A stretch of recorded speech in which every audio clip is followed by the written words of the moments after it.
మన team India Asia cup ఫైనల్కు చేరుకుంది. బంగ్లాదేశ్తో జరిగిన సూపర్ 4 మ్యాచ్లో మన వాళ్ళు 41 పరుగుల తేడాతో ఘన విజయం సాధించారు. అది కూడా మన టీమిండియా ఈ మ్యాచ్లో మళ్ళీ 100% ఎఫర్ట్ పెట్టినట్టు కనిపించలేదు.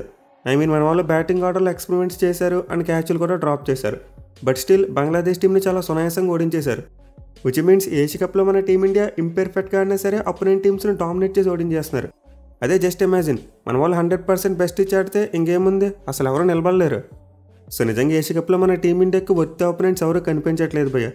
ఈవెన్ నెక్స్ట్ మ్యాచ్లో శ్రీలంక టీం కూడా పెద్దగా కాంపిటీషన్ ఇవ్వలేదేమో అనుకుంటున్నా, ఎందుకంటే వాళ్ళు ఆల్రెడీ ఏషియా కప్ నుంచి ఎలిమినేట్ అయిపోయారు.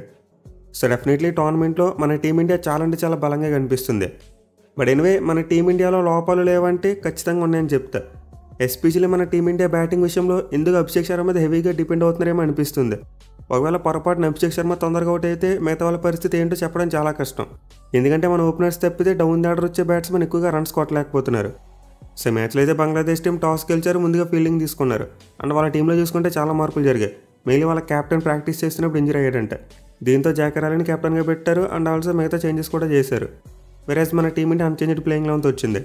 ఇక మన వాళ్ళ బ్యాటింగ్ స్టార్ట్ చేసిన తర్వాత ఫస్ట్ ఓవర్స్ ఎక్కువ రన్స్ రాలేదు. Especially Tanzim Haasan and bowler ఎవరైతే ఉన్నారో అతనికి అభిషేక్ శర్మ మీద మంచి రికార్డు ఉంది. అతను కేవలం 8 పరుగులు మాత్రమే ఇచ్చి 2 సార్లు అవుట్ చేశాడు ప్రీవియస్గా. అండ్ ఈ మ్యాచ్లో చూసుకున్న తన బౌలింగ్తో అభిషేక్ని స్ట్రగుల్ చేశాడు, అలాగే శుభ్మన్ గిల్ కూడా చాలా స్ట్రగుల్ అయ్యాడు. సో ఫస్ట్ ఓవర్స్లో అయితే బాల్ బాగా స్వింగ్ అయింది. At the same time Tanzim చాలా మంచి పేస్తో వేశాడు. ఇన్ఫ్యాక్ట్ అతను ఒక ఆపర్చునిటీ కూడా క్రియేట్ చేశాడు, అవుట్ సైడ్ తగిలింది అభిషేక్ శర్మకు. But wicket keeper Jaker Ali ఆ డిఫికల్ట్ క్యాచ్ని పట్టుకోలేకపోయాడు. అదే క్యాచ్ హోల్డ్ చేస్తుంటే బంగ్లాదేశ్ టీంకి చాలా మంచి స్టార్ట్ వచ్చిండేది. బట్ ఎనివే ఆ థర్డ్ ఓవర్ నుంచి చూసుకుంటే రన్స్లో చూసాం బోత్ శుభ్మన్ గిల్ అండ్ అభిషేక్ శర్మ ఇద్దరు కూడా కొట్టడం స్టార్ట్ చేశారు. ముందు శుభ్మన్ గిల్ బౌండరీస్ కొట్టి మొమెంటం తీసుకొచ్చాడు, అంటే దాన్ని ఫాలోఅప్ చేస్తూ అభిషేక్ శర్మ మరోసారి ఉతికారేశాడు. అసలు మామూలుగా కాదు, అతను కొడుతుంటే ప్రతి బాల్ కూడా బౌండరీ వెళ్తుందని అనిపించింది. ఇన్ఫాక్ట్ అనిపించడం ఏంటి, మనోడు బ్యాట్ టూపితే చాలు బాల్ బౌండరీ దాటేసేది. మెయిన్లీ పవర్ ప్లేలో ఒక ఓవర్లో చూసాం 4 ఓవర్లు కొట్టాడు. సో అభిషేక్ శర్మ అయితే ఒక డిఫరెంట్ ఓవర్లో ఆడుతున్నాడు భయ్య. మిగతా వాళ్ళంతా స్ట్రగుల్ అవుతుంటే అతను మాత్రం చాలా అంటే చాలా సింపుల్గా బౌండరీస్ కొడుతున్నాడు. మెయిన్ అతను బ్యాట్ స్వింగ్ ఏదైతే ఉందో ఐపీస్ట్ అని చెప్పుకోవాలి. అసలు తన గురి యువరాజ్ సింగ్ బ్యాట్ స్వింగ్ను యాజ్ డీస్ దింపేస్తున్నాడు. సో అభిషేక్ శర్మ అయితే too strong for this Bangladesh bowling attack అనిపించింది. అసలు ఎక్కడ కూడా వాళ్ళకి ఛాన్స్ అవ్వలేదు. ఆ స్టార్టింగ్లో కేజీ తప్పిస్తే ఇంకెక్కడ కూడా స్ట్రగుల్ అవ్వలేదు అతను.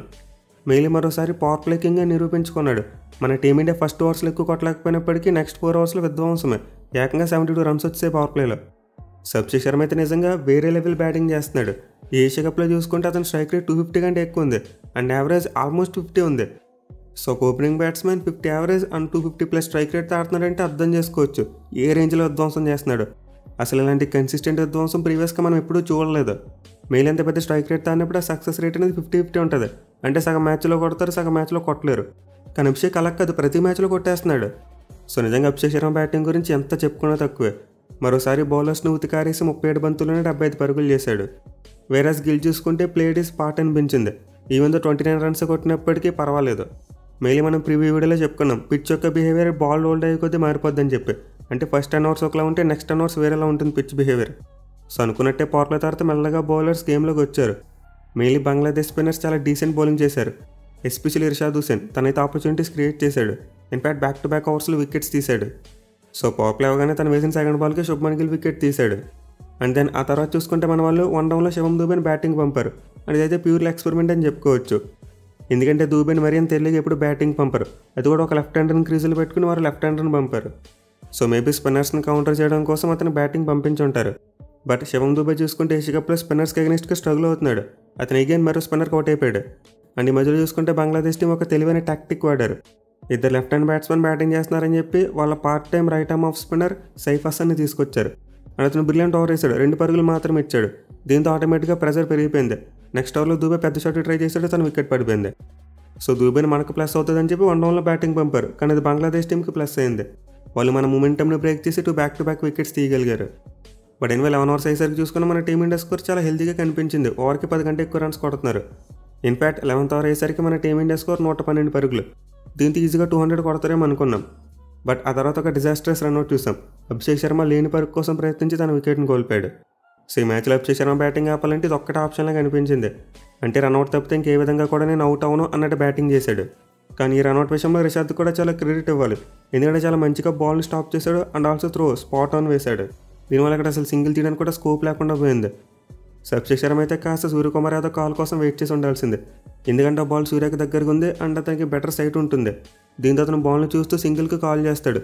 అంతే అభిషేక్ శర్మ ఇనిషియల్ మూమెంట్ ఇచ్చిన తర్వాత సింగిల్కి వెళ్తే బాగుండేది. బట్ అభిషేక్ అలా కాదు, సూర్య బాల్ కొట్టిన వెంటనే ఫాస్ట్గా పరిగెత్తుకు వస్తాడు. దీనివల్ల వెనక్కి వెళ్ళలేకపోయాడు.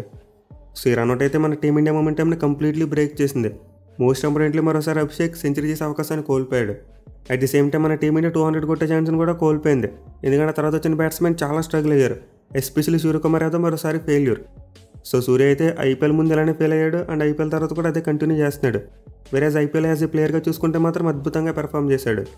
దీంతో మరోసారి ఆ క్యాప్టెన్సీ ట్యాగ్ అనేది అతని బ్యాటింగ్ను పాడు చేస్తుందనే డౌట్స్ రైజ్ అవుతాయి, ఖచ్చితంగా రైజ్ అవుతాయి. ఇన్ఫ్యాక్ట్ ఈ మ్యాచ్లో హిమ్సెల్ఫ్ అతని నెంబర్ 3లో బ్యాటింగ్ వచ్చి ఉంటే బాగుంటుంది. ఎందుకంటే అతను అంత మంచి ఫామ్లో లేడు. అలాగే తర్వాత చూసుకుని హార్దిక్ని పంపారు, తిలక్ని పంపారు, అక్షర్ని పంపారు, కానీ సంజు శాంసన్ మాత్రం పంపలేదు. సో మనం ప్రీవిడీలో మాట్లాడుకున్నాం బ్యాటింగ్ విషయంలో సంజు మరియు సూర్య స్ట్రగుల్ అవుతారని చెప్పి. బట్ వీళ్ళిద్దరిని సరైన స్థానాల్లో బ్యాటింగ్ పంపలేదు. ఇన్ఫ్యాక్ట్ నేను అడిగితే వీళ్ళిద్దరిని 3-4 ప్లేసెస్లో బ్యాటింగ్ పంపుంటే ఇంకా మంచిగా ఉండేది. సో ఇక్కడ లాజిక్ అనేది చాలా సింపుల్. దూబే, హార్దిక్ మరియు అక్షర్ పటేల్ ముగ్గురు ఆల్రౌండర్స్. వాళ్ళు బ్యాటింగ్లో కొట్టలేకపోయినా బౌలింగ్లో ఏదోలా పెర్ఫామ్ చేసుకుంటారు. బట్ వేరేజ్ సూర్యకుమార్ యాదవ్, సంజు శాంసన్, ఈవెన్ తిలక్ వర్మ వీళ్ళందరూ ప్యూర్ బ్యాటర్స్. దీంతో వీళ్ళకి ఒక్క దాంట్లోనే ఆపర్చునిటీ వస్తుంది ప్రూవ్ చేసుకోవడానికి. బట్ వీళ్ళ ఆల్రౌండర్స్ని పంపిన తర్వాత పంపుతామంటే వాళ్ళకి ప్రూవ్ చేసుకోవడానికి ఎక్కడ ఆపర్చునిటీ దొరికిద్ది? ఎస్పెషల్లీ తిలక్ వర్మని ప్రతి మ్యాచ్లో కూడా నెంబర్ 6 తర్వాత పంపుతున్నారు.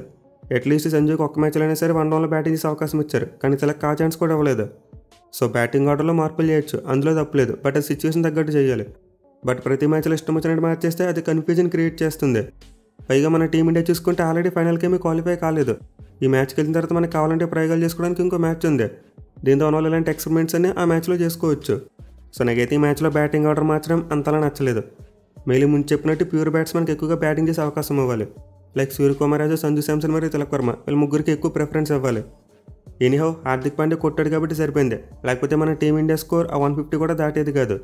సో బాల్ అయిన తర్వాత హార్దిక్ పాండ్యా అయితే చాలా మంచి టెక్నిక్తో బ్యాటింగ్ చేశాడు. ఆఫ్ సైడ్ ఎక్కువ టార్గెట్ చేశాడు. అండ్ ఆల్సో ఆడిన షాట్స్ చూసుకున్న బండ్ కొట్టలేదు, మంచి టైమింగ్తో కొట్టాడు. సో సెకండ్లో అయితే మనకి హార్దిక్ పాండ్యా మంచిగానే బౌండరీస్ కొడితే రన్స్ రాబట్టాడు. కన్నడ రన్లో చూసుకుంటే మాత్రం మిగతా బ్యాట్స్మెన్ చాలా స్ట్రగుల్ అయ్యారు. ఎస్పెషల్ అక్షర్ పటేల్ బ్యాట్తో బౌల్ని టచ్ చేయడానికి కూడా ఇబ్బంది పడ్డాడు. దీనివల్ల 200 ఈజీగా కొడతారనుకున్న మన టీమిండియా 168 దగ్గర ఆగిపోయింది. సో దీనివల్ల ఏంటంటే ఒక అనవసరపు డౌట్ క్రియేట్ అవుతుంది. అభిషేక్ శర్మ తొందరగా కొట్టైపోతే మన బ్యాటింగ్ పరిస్థితి ఏంటి అన్నట్టు తయారవుతుంది సిచ్యువేషన్ ఇప్పుడు. సో ఎప్పటికైనా బ్యాటింగ్ ఆర్డర్ కదిపే విషయంలో కాస్త టాక్టికల్గా ఆలోచించాలి. మన టీంకి అవసరం ఉంటేనే బ్యాటింగ్ ఆర్డర్లో మార్పులు చేయాలి, కానీ ఏదో ప్లేయర్స్ని పుష్ చేద్దామని చెప్పి చేయకూడదు. ఎనివే మన వాళ్ళు కొట్టిన 168 రన్స్ కూడా బంగ్లాదేశ్ టీంకి టూ మచ్లు అనిపించాయి. వాళ్ళైతే ఎక్కడ కూడా కాంపిటీషన్ ఇవ్వలేకపోయారు. ఎస్పెషల్లీ మ్యాచ్లో మనం బుమ్రా కంబ్యాక్ చేయడం చూసాం. మిగిలిన లెఫ్ట్ హ్యాండర్స్కి కొత్త బాల్తో బాల్ని బాగా బయటికి తీసుకెళ్లాడు. సో బుమ్రా అయితే for the first time Asia కప్లో తన రేంజ్ బౌలింగ్ చేశాడు. బట్ స్టిల్ పవర్ ప్లేలో అతనికి థర్డ్ ఓవర్ అవ్వడం ఇంకా సెట్ అయినట్టు కనిపించట్లేదు. మళ్ళీ తను వేసిన థర్డ్ ఓవర్లో కొంతవరకు రన్స్కి వెళ్ళాడు. బట్ ఓవరాల్గా చూసుకుంటే పవర్ ప్లేలో అయితే బుమ్రా బ్రిలియంట్ స్పెల్ వేశాడు. అసలు బంగ్లాదేశ్ టీం స్కోర్ కొట్టే ఆపర్చునిటీ పెద్దగా దొరకలేదు. మిగిలిన టీం పవర్ ప్లేలో 44 రన్స్ మాత్రమే కొట్టగలిగింది. అది కూడా వరుణ్ చక్రవర్తిని కాస్త అటాక్ చేశారు, అదర్వైజ్ ఆ స్కోర్ కూడా వచ్చేది కాదు. బట్ సైఫ్ హసన్ మరియు పర్వేజ్ మధ్య పార్ట్నర్షిప్ పెరిగేలా కనిపించింది. కానీ టైంలో కుల్దీప్ యాదవ్ బౌలింగ్కి వచ్చే మొమెంటం మొత్తాన్ని బ్రేక్ చేశాడు. ఎస్పెషల్ మరోసారి తను వేసిన ఫస్ట్ ఓవర్లోనే వికెట్ తీశాడు. సో ఈ పార్ట్నర్షిప్ ఎప్పుడైతే బ్రేక్ అయిందో ఇంక బంగ్లాదేశ్ వికెట్స్ అలా పడుతూనే ఉన్నాయి. ఒక ఎండ్లో సైఫ్ హసన్ కొడుతున్నప్పటికీ అదనంలో ఉన్న బ్యాట్స్మెన్ ఎవరు కూడా సెటిల్ కాలేకపోయారు. మెయిన్లీ మన స్పిన్నర్స్ మిడిల్ ఓవర్స్లో చాలా బాగా బౌలింగ్ చేశారు. ఈవెన్ వరుణ్ చక్రవర్తి తను వేసిన ఫస్ట్ ఓవర్లో ఎక్కువ రన్స్ ఇచ్చినప్పటికీ తర్వాత కంబ్యాక్ చేశాడు, వికెట్ కూడా తీశాడు. సో ఆబ్వియస్లీ బాల్ హోల్డ్ అయ్యే కొద్దీ బ్యాటింగ్ ఏమీ అంత ఈజీగా లేదు. అట్ ది సేమ్ టైం మన స్పిన్నర్స్ చాలా మంచి యాక్యురసీతో బౌలింగ్ చేశారు. బట్ అగైన్ మన వాళ్ళు మళ్ళీ క్యాచ్లు డ్రాప్ చేయడం చూసాం. ఈ మ్యాచ్లో కూడా చాలా క్యాచెస్ డ్రాప్ చేశారు. ఇన్ఫాక్ట్ ఏషియా కప్లో చూసుకుంటే మొత్తం 12 క్యాచ్లు డ్రాప్ చేశారు. అండ్ మిగతా టీమ్స్తో కంపేర్ చేసి చూసుకుంటే మన వాళ్ళే టాప్లో ఉన్నారు. అంటే ఎక్కువ క్యాచ్లు డ్రాప్ చేసిన టీం మనదే. సో అయితే మన టీమిండియా ఒక సీరియస్ కన్సర్న్లా మారుతుందని చెప్పుకోవాలి.